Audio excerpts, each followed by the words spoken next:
Hello, welcome to the World Builders Anvil. Today's topic, the scariest interview ever. Don't know where to start building your fantasy world? Do you need more? Does it make sense? Forget any worries and become a crafter of imagination. This is the place that will help prime your mind. Now, it's time to heat up the forge, break out the mithril ingots and hammer. Welcome to the World Builders Anvil. I'm your host, Jeffrey W. Ingram. Let's sup from the mug of Java and build. Welcome back. As always, my name is Jeffrey W. Ingram, and I'm hoping everyone had a good Christmas out there. I have a special interview today. This is one of the 2 weeks I said last year I would not do shows on because it's about family, it's about fun. But as I told you guys, basically the Thanksgiving week, the audience in a way is kind of the family. And so I decided to do a very special episode today. And it's going to be interviewing my mother. We will call her Darlene for sake of anonymity. And shh, don't laugh at mother. And really the reason I wanted to do it was my mom had a huge influence on me as a world builder growing up, and my love for fantasy. She fed me books is kind of the way I looked at it. She fed me books. She made sure I got to go out to Star Wars. She did all these things for me. And as I started growing up and getting out in the world, I realized something very interesting, and that was, wait a second, I think my mom likes this stuff too. She's sending me books when I'm in Germany, but then she has all of these books that she's buying and reading and then sending to me. And, she's making sure I go see movies as a teenager, which she wouldn't have to if she didn't necessarily want to see them either. And what's really amazing was, I'm older, I'm in my 40s. When I was a kid, there was a lot of stuff wrapped around where I had trouble reading, because I had an eye issue.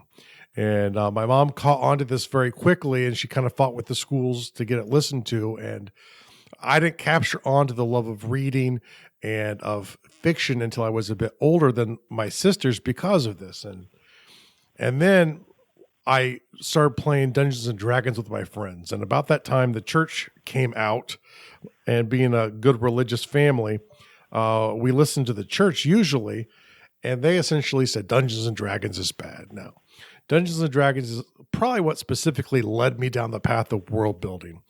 And so I thought this would be a very interesting conversation to sort of get my mom's perspective on all of this stuff. So how you doing today, Mommy? I'm doing very well, son. Thank you. How are you doing today? Probably a bit colder than you. I hope you're enjoying California out there. I am. I'm looking at a beautiful rainbow. Yeah, I'm looking at a beautiful trace amounts of snow across the ground. Strangely, the weather seems a bit different here on the northeast coast. Yeah. So now I have to ask you, I typically ask this of all of the people I've interviewed so far, and I'm going to have to ask you the same thing. Do you feel orc or do you feel elf today? I suppose elf, because orcs to me are the bad guys, and I don't like the bad guys. You know that. I would thought you were going to say orc myself, but no, that would be your part, love.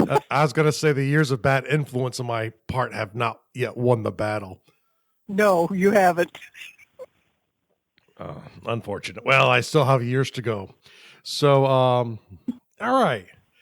Now, let's kind of hop into this. Now, I kind of want to get into this from your perspective. I can see a lot of sort of events in my life that kind of led me to becoming a world builder. When did you first sort of get the appearance that I was kind of off the course in sort of the world building storytelling kind of fashion?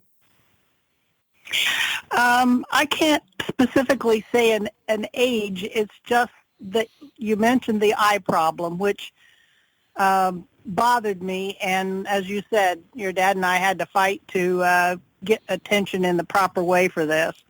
And once you started reading The Lord of the Rings, and you were so excited about it, and I was excited because you were actually reading. And we'd done all those eye exercises and all that kind of junk for, months and months on end. And I finally began to see the results of it, and I was thrilled. And because as a parent, you try to encourage your kids and help them if there's a problem in something. And I felt like we were finally beginning to see the sunshine again when you started to read. So since you read it and were so excited about it and you asked me, I thought, yeah, I'll read it if I can possibly get through it. And, of course, I was hooked. I always liked science fiction, and I had never read anything quite like the fantasy ones. And but I just fell in love with it. I've read the trilogy of The Lord of the Rings many, many times. Yeah. Now, do you have any idea how many fantasy novels you've bought in your life at this point? I have no clue. I have no clue either. But once you started on the Dragonlance books, and then when you ended up in Germany, I thought the best was just an easy way to keep in touch and something that we both liked. And so I would buy the new books as they came out in paperback and read them, of course, and then send them to you so that you and your friends would have them to pass around and read and talk about and do. I never played any of the games with you or anything, but we did provide a place for you to have your friends come to the house and do that. Yes, you did. Now, I do have to correct you on one thing. You did play one fantasy game with me once, and you taught me a valuable lesson. I don't remember how old I was. I was still a kid, and it was around this time. I got some game called Dungeon, and you beat me at the game, and I kind of changed the rules, and then I ended up winning with my modified rules, and you said, okay, good job, but we're not going to play again because you're a cheater. And I don't know if you remember that moment or not, but it actually taught me a very valuable lesson. I've learned to this day that winning isn't more important than playing. That's true, and I'm glad you learned that lesson, because that is one of my big things. You can't have a good time if you don't do things together. And if somebody cheats, it's not fun. Yeah. That's simple. Taught me a lesson, but no, my mom never role played with me, very disappointingly, but not her cup of tea, which is fair. But now, before you got into fantasy, you did have a science fiction background, which I think opened you up towards the fantasy stuff when you started reading it. And I kind of know a bit of it, but what are sort of like the first kinds of science fiction that caught your attention when you were growing up? And I'm sure you didn't. I don't know if that was a thing where you consider yourself a science fiction geek back then or not. But about what time did you realize that you really liked the science fiction side of things? Oh, well, I probably was still in school. I grew up on a farm, and I didn't have a lot of time to read. And there were times when I read that my mother got very upset with me because I was reading instead of doing something else. But there were chores to do, huh? There were chores to do, yes. But I really I enjoyed Asimov and several others. I think I just enjoyed the challenge of picturing these different creatures or seeing their world in my mind as I read the books. I guess I have a fertile imagination or something, because I just enjoyed it. It's funny, your dad and I would talk about him. He said, I don't see how you can read that stuff. It makes no sense. It's dribble. And yeah. I have to give my daddy a lot of credit. My dad is not a fan of the genre stuff, either science fiction or fantasy. He'll watch some of it. If basically because mom's watching it or we're watching it. But he did his best to never try and squash my love for it. And I appreciate it because that's as much of it, helping me get to where I am as my mom feeding me the stuff. And of course, it would have been hard with you liking it too, but. Well, a parent's got to do what a parent's got to do, Jeff. No, it's one thing I've always been very blessed, and both my parents have always been very good and supportive of my insanities. And I also remember very early in my age, and this is when I started reading Dragonlance, where I tried to write my first story, and I gave it to my mom to read it. And I thought it was brilliant. I very much see myself as the kid from Christmas Story, that kind of weird imagination going on in my head, and my mom corrected it, and it annoyed me, and I don't think I picked up a pen for years outside of school after that. So, oh dear. I love storytelling, but I had to get to a point where I wanted to share it before I could really focus on writing, because it is actually a lot of work. Yes, it is a lot of work, and it's something you have to pay attention to and think through. And when you read it, you have to be objective. Can it make sense? Can you, in your mind, make it make sense? I have started books and said, well, that's one I'm not going to read. Because it just doesn't hang together. So. Now, outside of the Dragonlance stuff, were there other fantasy genres or fantasy books that you kind of got into? I know there were some other Dungeons and Dragons lines of books or other stuff. So besides the ones we've talked about, are there any other ones that kind of still stick in your mind? Well, I don't specifically remember all. I read them and enjoyed them and sent them on to you. And, then it was been there, done that. That was fun, but moving on. I still actually had other chores to do then, too. Excuses. But one of the things I will mention is the Harry Potter books. Because my grandson read them and fell in love with the first one and said, Nana, you have to read this because, and that started me there. And I thought, yeah, these are interesting stories. I can go there. Mm-hmm. So that led into the Harry Potter to the next generation. Speaking of the next generation, you are a huge Star Trek geek as well. Oh, yeah. Now, you remember the original from when it aired. Did you get a chance to actually watch that on TV when it aired, or did you have to wait a few years until it was on reruns before you saw it? No, I watched the Star Trek from the very beginning, I think. I seldom missed it. It's one of the few things that I went out of my way to watch. When it came on TV, because I often had a lot of other things to do. And I did that. I watched it very much. I also liked Westerns, so I always watched Rawhide when it was on, and those kinds of things. But no, I fell in love with Star Trek. It was the most realistic science fiction show I had ever seen at that point, I think. Oh. Yeah, no, it was very cool. And I remember, was it in the early 80s when they came out with the first movie? And I remember going to see that with you. Mm-hmm. I don't remember seeing the first Star Wars. Really? I don't. I know you took us, but I think I was still a little too young for it to I'd say I remember like loving it, and I remember Empire Strikes Back, and I remember the excitement as that was getting ready to come out, and I remember going to see that one, but I actually don't really remember the experience of seeing Star Wars the first time. You were 7. Yeah, I was a little brat. Well, that was, yes, without saying, dear. No.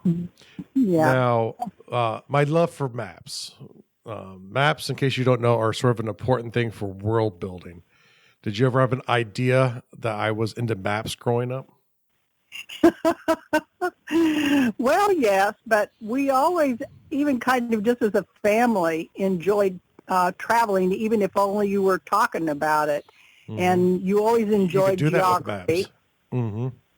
And yes, and so you look up places on your maps and see where they are and, how far is that, and you talk about that and stuff. And I always liked maps too. I guess that's why we click on so many things like that. I've always found maps to be interesting. I still watch the paper map, when we're traveling in the RV and stuff. I just enjoy it. But There's something about the paper maps in the hands. All over the years, the National Geographic magazines came and the magazines went. The maps always stayed. The maps always were Jeffries.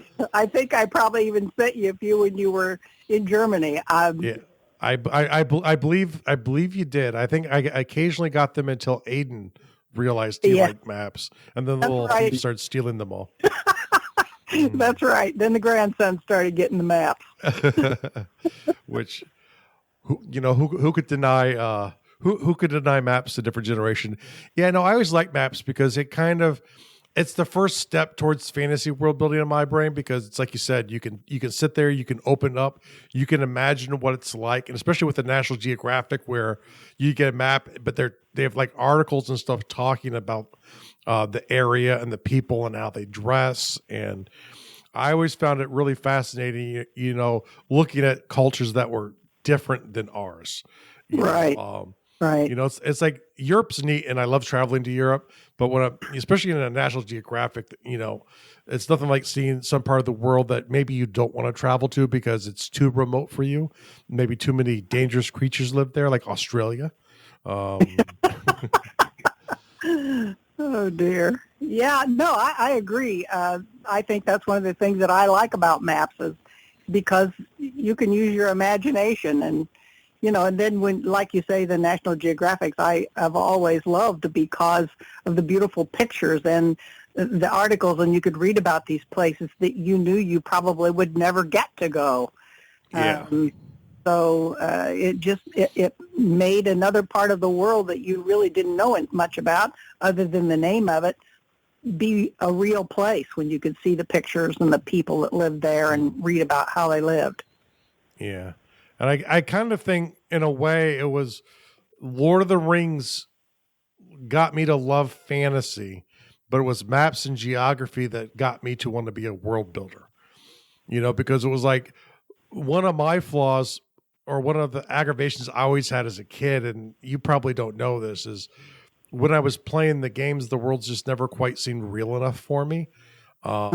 They were neat, and I love elves and I love orcs, and you have to have fake stuff in there.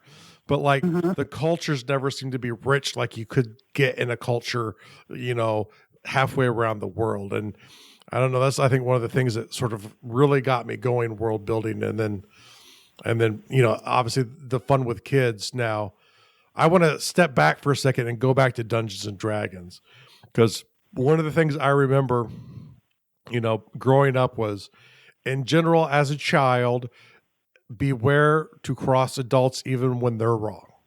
You're going to get in trouble if you cross an adult. And yeah, that was true, I think. That was true for the most part.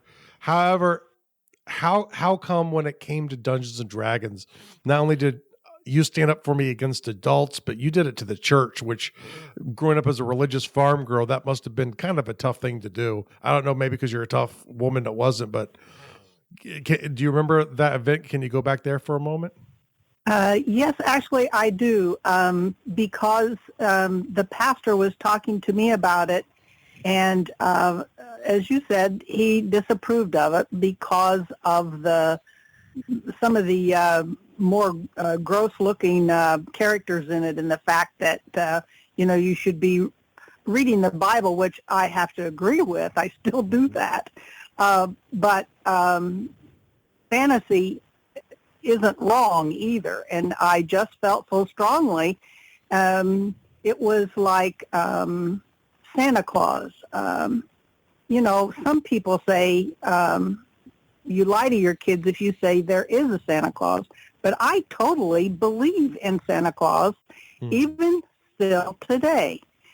And so it was just that I felt it was important enough. I knew what a difference it had made in your life, and it encouraged you, and that's what I tried to explain to him.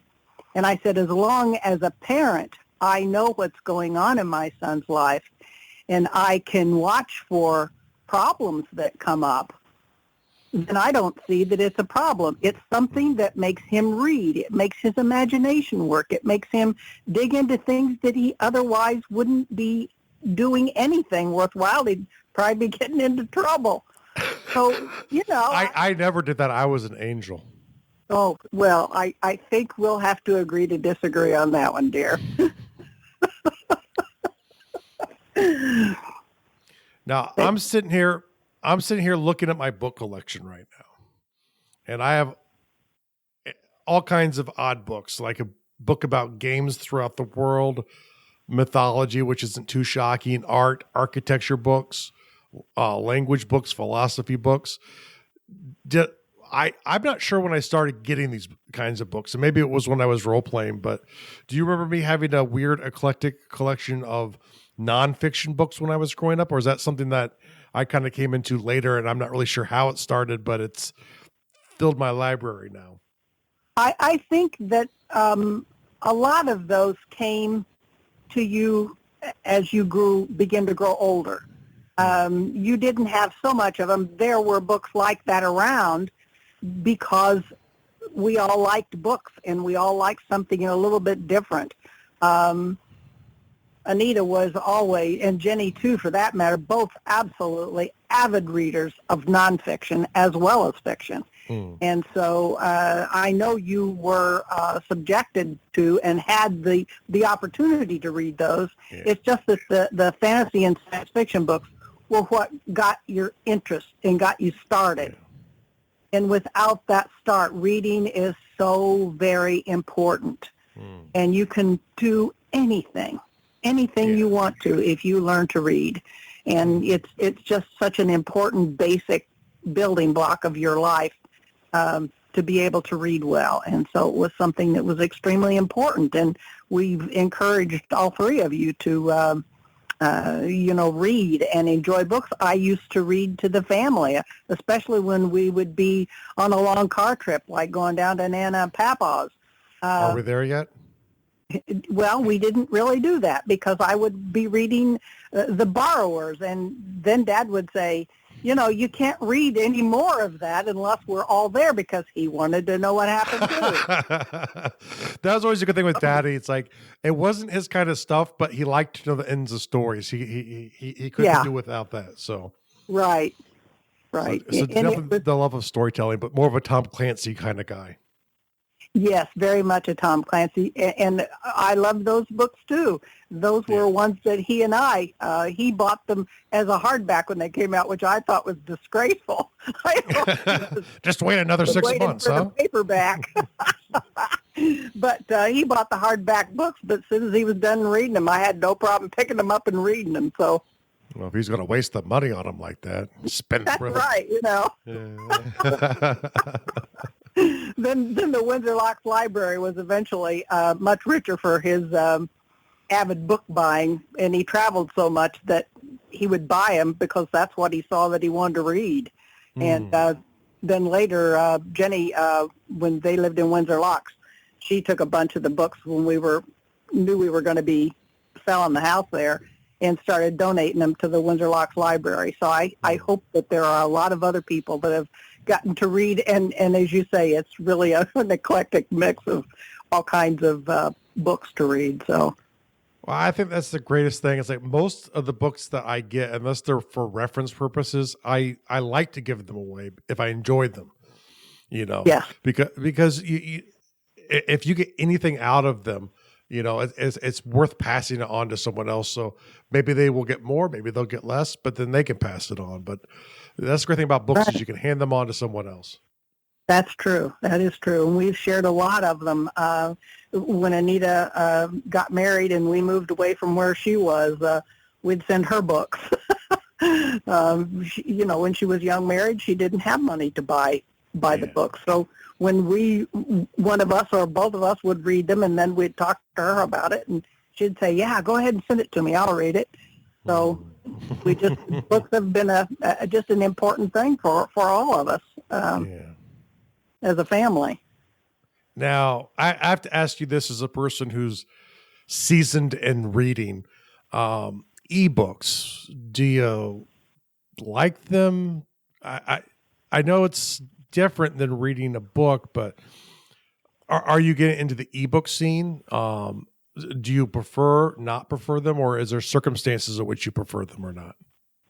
Actually, I like both. I love my iPad and my Kindle app that is on there, because in that one small, or even that on my phone too, I can carry many, many books. And when I have to wait in the waiting room at the doctor's office, I mean, I used to do stuff like that, take a book with me when I was at soccer practice with you, or something like that. And it was my downtime, but I could read and just put my bookmark in and go back. And I still can do that. So I still have a handful of books that I love, and you kids will have to get rid of them someday when I'm gone, because I love to read them again, and I don't mind sitting and reading the book, the actual physical book. But I love the ebooks. I love being able to carry such a huge variety of things around with me. Yeah, no, I think I'm kind of in line with you on that one too. It's like there is something special about having a physical book in your hand. And for certain, especially like my reference kind of books, I do like that. But there's something awesome about having that library at your fingertips. And like you said, I've actually started getting a larger screen. And in part, it's like the smaller screens on the phones are a little too small. And I don't like reading the ebooks. But if they're a little bit bigger phones, I can sit there and read the books on them and it doesn't bother me. Maybe because I feel like I'm not getting any headway if I like my fingers sore and I've gone 3 pages, but yeah, exactly. But yeah, so I mean, that's one of the reasons reading on my iPad, because it's a bigger screen and you can do a lot more reading before you have to flip the page. But I also enjoy sitting down in a comfortable chair and maybe putting a napkin over my legs and just opening a favorite book. And I feel like I'm visiting with old friends. And it can be just about any kind of a book that I read again and again. So now, are you like me and then disappointed there are no novels for the Stargate universe? Yes, I must say I thoroughly enjoyed that. And it's funny because when we saw the first Stargate movie, and then we heard that there was going to be a TV series, I thought, how in the world can they make a TV series about that? Yeah. It made no sense. And then, oddly enough, you got me hooked on that one, too. Well, it's funny because that one, for me, I was very suspicious. It's like I was a huge fan of MacGyver, and I couldn't see it when it first came out. So I'm not sure when I started watching it, but it was a season or two into it starting, I believe. And but once I got started, boy, I could not stop. Well, I tell you, I've got all 10 seasons of it on DVDs. So, and your dad cracks up when I start watching them. I don't even bring them when we travel in the motorhome because there's too many of them. The last few years they were really nice and thin. But when you get 10 years worth of those things, that's a lot of just to carry around for one thing. So I watch those at home. But I still love them. I sit down and enjoy watching them. But again, it's because it's done well enough. You have to have an imagination, and you have to be able to bridge the gap that these aren't all what we would call humans. They don't look like us, and they don't live the same way we do, and all that kind of stuff. You have to be broad-minded to be able to deal with it. But that's what I like about it. I thought that they were believable. And it is another one of those series that your dad would sit and watch with me every time it was on, because I enjoyed it. And then we'd talk about it. He does not watch the old DVDs with me, though. Mm. At least, well, he does sometimes. Now I got to ask, there's a plethora of stuff coming out, right, over the last couple of years. It seems to be sort of more science fiction, more fantasy stuff than have ever been made before. And comic book stuff. Have you gotten into any of the comic book stuff, or have you not started any of that? Comic books? Not reading them, but the comic book movie stuff and TV shows. I don't know what there is about them, but I don't find those as interesting. And I could take them or leave them. I see an Avengers movie every once in a while. If Dad's got it on TV and he's watching it, I'll sit down and watch with him. But it's not something that I would go out of my way to, watch. Now, if Star Wars started on TV again, or he puts in the DVD, I'm going to sit down and watch every one of them with him again. But not the comic book stuff so much for me. I don't know why. Okay, no, that's cool. I do have to suggest for you Deadpool. I think you'd really enjoy that one. I'm not sure if you've seen it or not.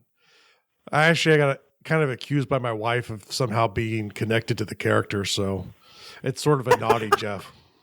Okay. Imagine that one. I know, huh? Now I can. Apparently someone has. All right. Now, history's part of it, too, for me. It's like, right. I think history and culture play a lot into it. As far as I remember back, I've been into history as much as geography, or did history kind of come later in your mind? No. History was something that always very much interested you. And one of the things that I remember most clearly was the book about the Roman Empire that you used to get on a regular basis. Library? The library. And then finally you would take it back and renew it. And then finally I would say, look, you have to leave that in the library for at least 2 weeks so that somebody else can use that book if they want to. And then I'd let you get it. I've never found a copy of that book anywhere for sale. It's very, very sad. That's too bad. I don't even remember the name of that book anymore. I had that book, I don't know, for probably 2 or 3 years. I think I had that book checked out. Oh yeah. Every time we go back, unless I absolutely forbade you to renew it and leave it in the library so somebody else could see it and use it and know that it existed, you would renew it, and they never complained. So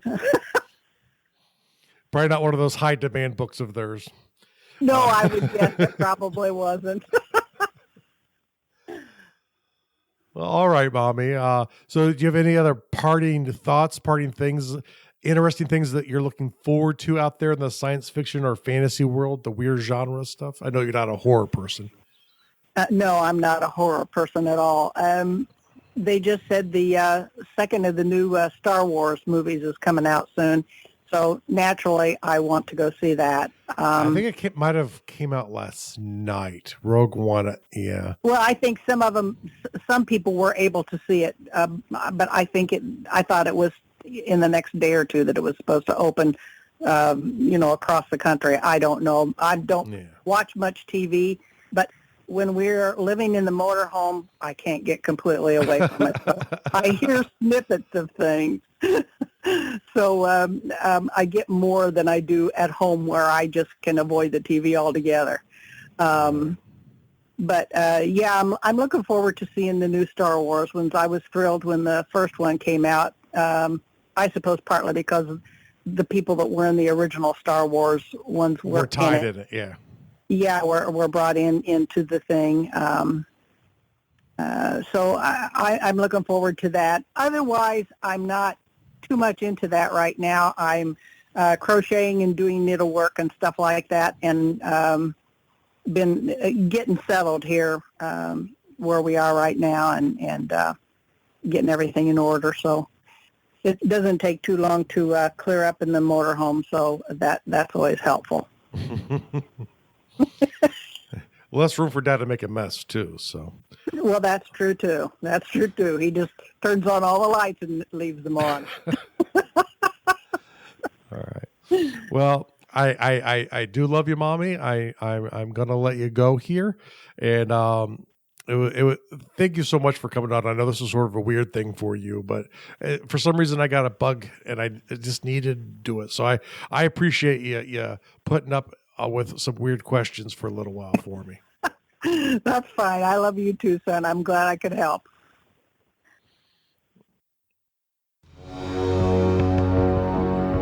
Thank you so much for listening to the World Builders Anvil. We would love it if you would share the World Builders Anvil with 2 of your friends, and so would they. If they are unfamiliar with podcasts, then you get to introduce them to the wonderful world of podcasting by showing them Stitcher or iTunes, or, best of all, just send them to our website, www.gardul.com. That's GARDUL.com. Now strike while the mithril's hot.